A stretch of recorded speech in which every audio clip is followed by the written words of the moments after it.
Baik, Assalamualaikum warahmatullahi wabarakatuh. Di sini saya akan mempresentasikan tentang analisis preferensi konsumen dalam pemilihan laptop dengan metode conjoint analysis. Sebelum itu, perkenalkan, nama saya Maksudi Imam dengan NIM 071. Baik, di bab 1, di pendahuluan, di bagian latar belakang, pengembangan teknologi digital membawa perubahan besar dalam pendidikan, pekerjaan, dan hiburan. Menurut Setia Ningtyas dan Izazi 2025, laptop menjadi peran penting yang mendukung berbagai aktivitas sehari-hari dan penelitian ini juga dilakukan untuk mengetahui atribut yang paling diutamakan oleh konsumen dalam memilih laptop, sehingga produsen dapat menyesuaikan produk dengan kebutuhan pasar. Untuk perumusan masalahnya sendiri itu, yang pertama, bagaimana urutan atribut yang paling diprioritaskan konsumen dalam memilih laptop, dan yang kedua itu seberapa besar pengaruh masing-masing atribut terhadap keputusan pembeli laptop, dan yang terakhir, seberapa besar preferensi konsumen dipengaruhi oleh kombinasi atribut yang ada. Dan untuk di bab 2, tinjauan pustaka, yang pertama ada 3 poin. Yang pertama itu analisis conjoint.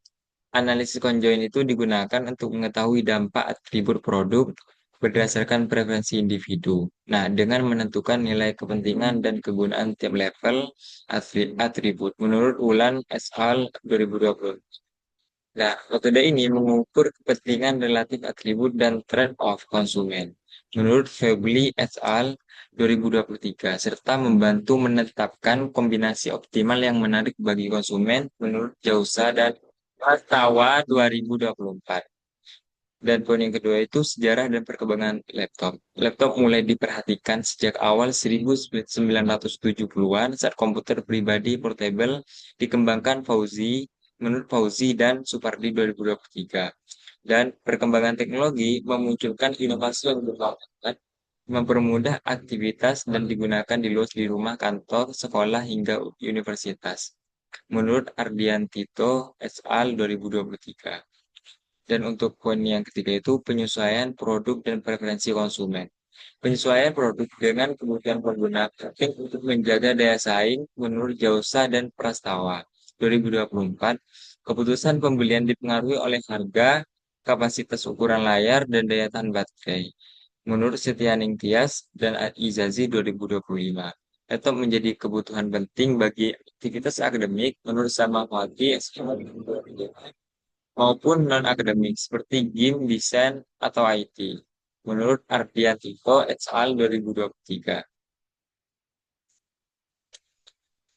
Di bab 3 sendiri itu di bagian metode penelitian. Jadi di sini kita menggunakan analisis conjoint di mana kita di sini kita menggunakan data kuesioner sebanyak 29 responden dan untuk atributnya itu ada 4 di masing-masing atributnya itu eh, ada 3 level.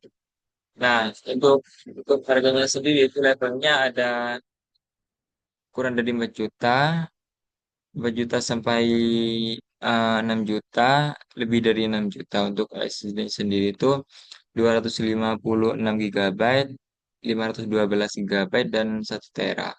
Dan untuk daya tahan baterainya itu di 5 jam, 6 sampai 12 jam, dan yang terakhir 12 jam. Dan untuk ukuran layar itu di 13 inci, 14 inci, 15,6 inci. Dan untuk hmm, dan untuk kombinasi stimulinya itu di sini terdapat 9 stimuli yang kami berikan untuk responden. Dan dan maaf saya berikan kepada responden, dan respondennya sendiri itu sebanyak 29. Baik, untuk langkah awalnya itu kita harus melakukan membentuk stimuli terlebih dahulu di menggunakan SPSS. Nah, di sini kan di Excel ini sudah terlihat bahwasannya saya sudah membuat atribut dan juga levelnya. Untuk atributnya sendiri itu ada harga, ada ukuran layar, ada daya tahan baterai, dan juga ada SSD. Nah, dari empat itu terdapat level sebanyak 3 per atribut.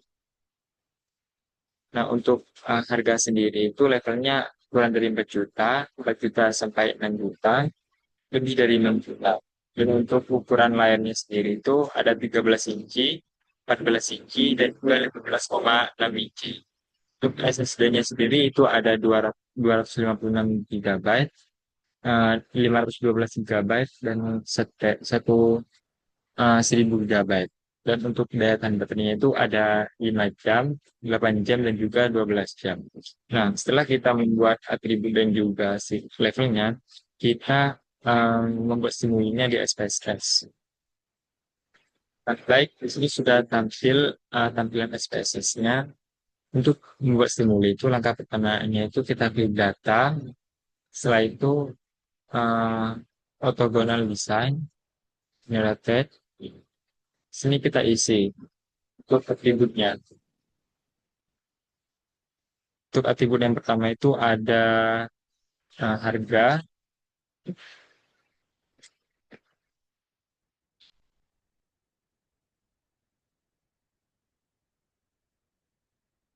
setelah itu kita klik add.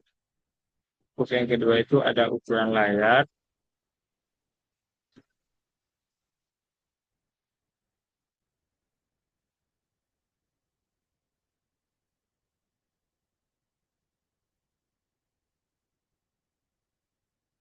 kita klik add, terus sampai atribut yang keempat kita lakukan untuk lakukan.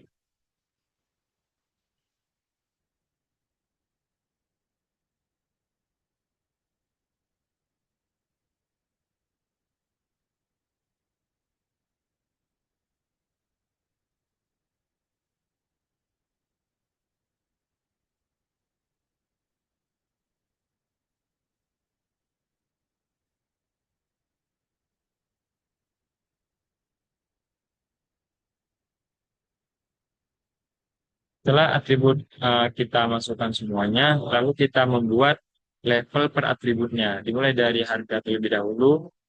Oke, untuk membuatnya itu kita klik di define values.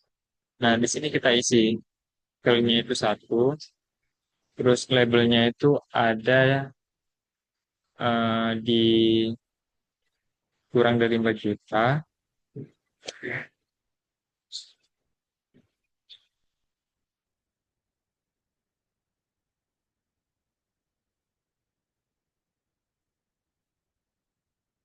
Value-nya yang kedua itu 2, labelnya itu 4 juta,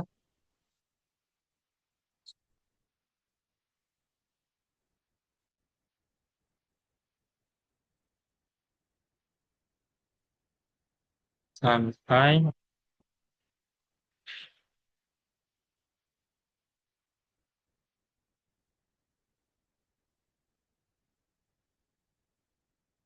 nah, untuk yang ketiga, level yang ketiga itu diketik dari B 6 juta. Kita klik continue. Nah, terus kita lakukan berulang sampai atributnya itu terisi level semua. Di sini ukuran layar kita isi levelnya 13 inci, yang kedua 14 inci,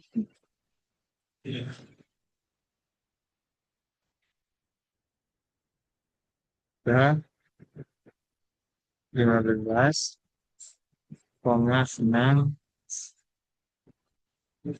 inci.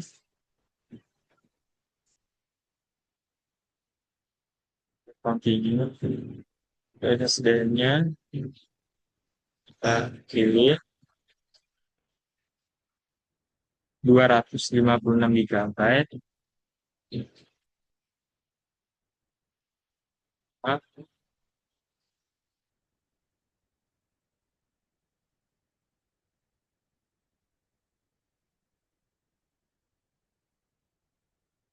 yang kedua 512,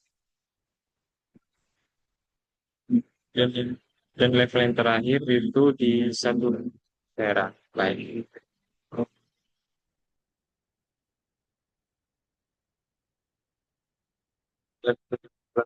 Tahan baterainya guys juga untuk level yang pertama itu di 5 jam, yang kedua 8 jam, tiga 12, ya kita continue. Nah, setelah terisi semuanya, kita uh, pilih yang create new data file, terus kita pilih file. Di sini kita save dengan nama stimuli 07. Setelah itu kita klik save. Nah, di sini kita klik OK. Untuk melihat stimulinya, kita klik open, terus data. Di sini kita pilih yang stimuli 07, klik open. Nah, di sini sudah muncul stimulinya itu ada 9. Nah, dari harga, ukuran layar, SD, daya tahan baterai. Nah, di sini tuh setelah stimuli ini dibuat, lalu kita membuat pertanyaan dari stimuli speech untuk diberikan kepada responden. Nah, setelah ini nanti akan dilanjut dengan pemrosesan datanya.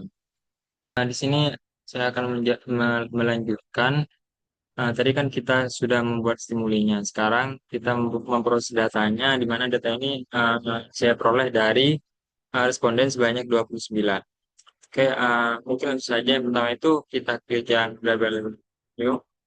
Terus untuk nama di nomor satu, nama responden ini kita ganti dengan nama responden. Nah, untuk yang nomor 2 sampai nomor 10 kita ganti dengan nama P1, P2, P3 sampai P9.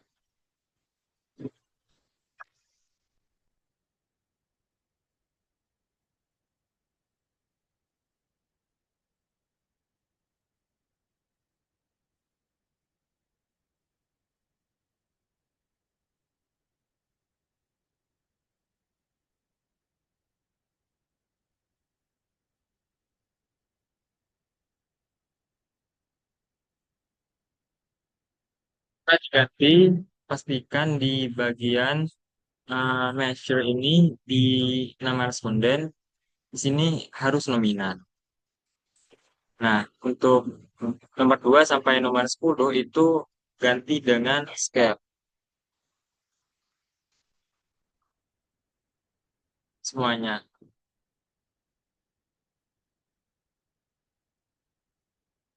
Nah, setelah ini selesai, kita save. Caranya itu kita klik file, terus pilih yang save. Nah, di sini kita menyimpannya di folder analisis conjoin 1. Kita namakan dengan nama data penelitian,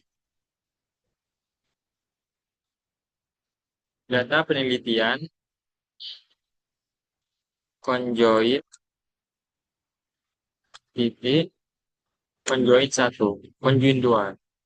Nah, eh, kita save, kita save.